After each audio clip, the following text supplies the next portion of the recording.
Манай ч одоо бензиний очир айгүй их байгаа шүү дээ. Тэгээд хүйтний уйлралд бас олон цаг даарч хөрч суухад айгүй хэцүү хүндрэлтэй байгаа.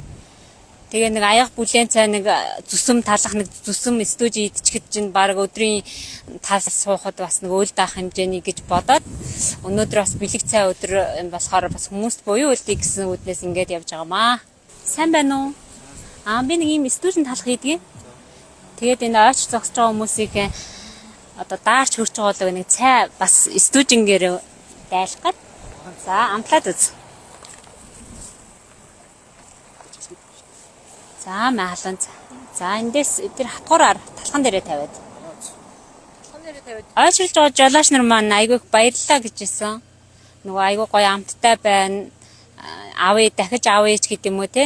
Бас нөгөө хүмүүс буюу үйлдэж байгаа эргээгээд надад бас энэ бүтээгдэхүүн маань ингээд хүмүүс танигдж байгаа гэдэг утгаараа айгүй гоё санагдаж байна. Ер нь бол талах нарийн бов тэгээд стужин бүхэл бүрийн талах тиймэрхүү бүтээгдэхүүнүүд үйлдвэрлэдэг те.